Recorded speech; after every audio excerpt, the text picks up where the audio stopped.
여러분 혹시 그거 아세요? 전 세계 금융 시스템의 아주 큰 부분을 떠받치고 있는데 사실 대부분의 사람들은 그 존재조차 잘 모르는 그런 강력한 기술이 있다는 거요. 오늘 우리가 파헤쳐볼 이야기는 바로 전 세계 돈의 흐름을 관리하는 인공지능 두뇌 알라딘입니다. 자, 이 숫자부터 한번 보시죠. 21조 6천억 달러. 와, 정말 감도 안 오는 숫자죠. 이게 글쎄 2020년에 이 플랫폼 딱 하나가 관리하던 자산 규모라고 합니다. 당시 전 세계 금융 자산의 거의 7%에 달하는 정말 말 그대로 어마어마한 돈이죠. 그래서 사람들이 이 시스템을 이렇게 부르더라고요. 금융 세계의 숨겨진 운영체제라고요. 정말 딱 맞는 비유 아닌가요? 이게 얼마나 영향력이 크고 또 얼마나 베일에 쌓여 있는지를 한마디로 보여주는 표현이죠. 네, 바로 이 시스템의 이름이 알라딘입니다. 세계 최대 자산 운용사인 블랙록이 만들었고요.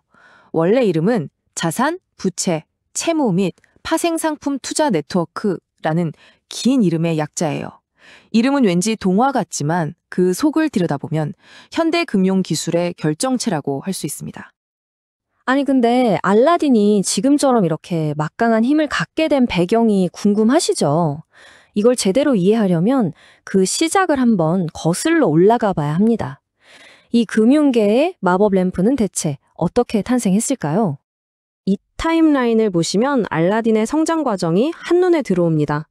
1988년에 정말 작게 시작해서 2008년에 전 세계를 뒤흔든 그 사건을 계기로 지금의 자리에 오르기까지.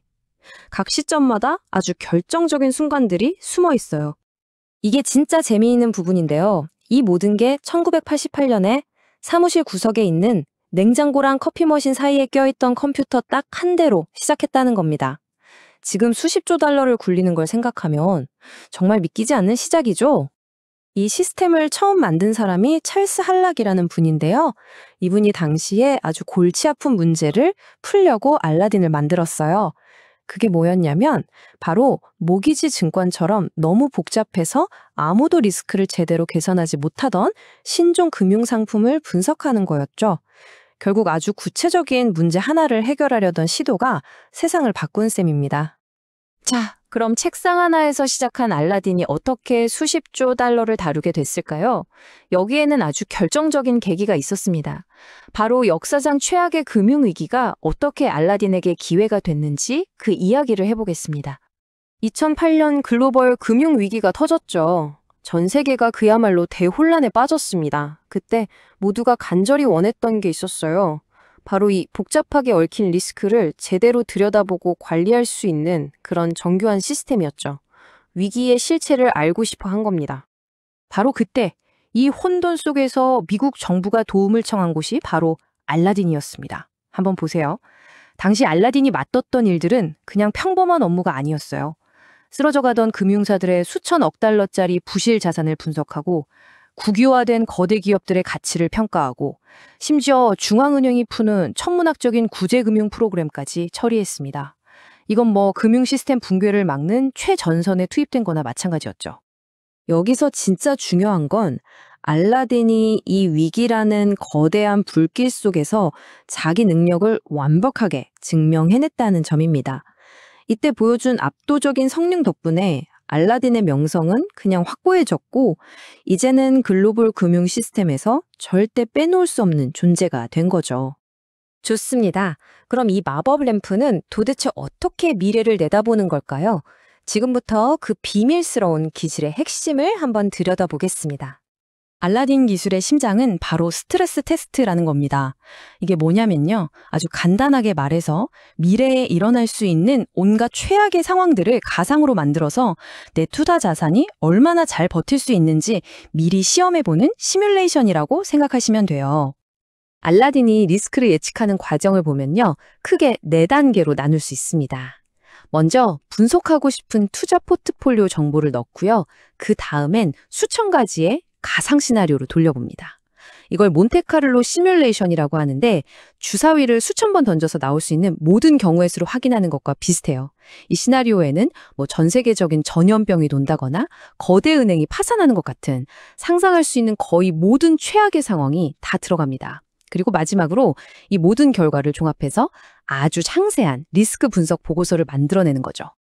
그럼 이걸 누가 쓰냐고요? 이 차트를 보면 정말 깜짝 놀라실 겁니다.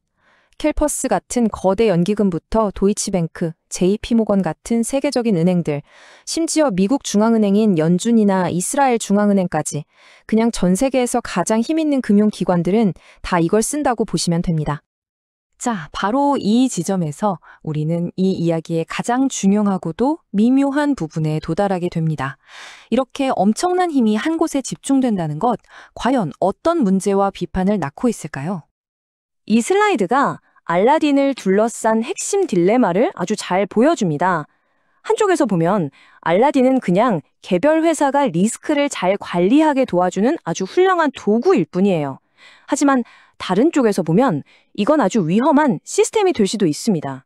왜냐하면 시장의 모든 플레이어가 똑같은 도구를 써서 똑같은 결론을 내린다면 어떻게 될까요?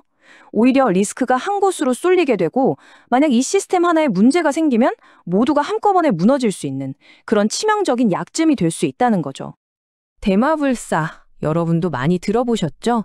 금융위기 이후에 정말 많이 쓰이는 말인데 이게 바로 블랙록과 알라딘을 향한 핵심적인 비판이기도 합니다.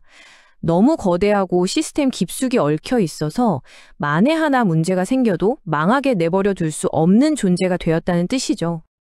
비판하는 사람들이 제기하는 우려는 크게 세 가지로 요약할 수 있습니다. 첫째, 시스템 리스크. 모두가 같은 걸 쓰니까 알라딘의 작은 오류 하나만 생겨도 그 충격이 전 세계로 퍼져나갈 수 있다는 거고요. 둘째는 그림자 금융이라는 지적입니다. 은행처럼 막강한 힘을 가졌으면서도 은행이 받는 까다로운 규제는 피해간다는 거죠. 그리고 마지막으로 과거 금융위기 때 정부를 도우면서 얻게 된 막대한 정보와 영향력에 대한 우려도 계속해서 나오고 있습니다. 자, 그럼 이 모든 이야기들을 통해서 우리가 생각해 봐야 할 핵심은 무엇일까요? 마지막으로 한번 정리해 보겠습니다. 결론적으로 알라딘은 더 이상 그냥 소프트웨어가 아닙니다. 이건 전 세계 금융자산의 거대한 부분을 통제하는 일종의 중추신경계가 되어버렸어요. 핵심은 이게 단순히 기술의 문제가 아니라 세계 경제가 움직이는 방식 자체가 근본적으로 바뀌었다는 걸 의미한다는 겁니다.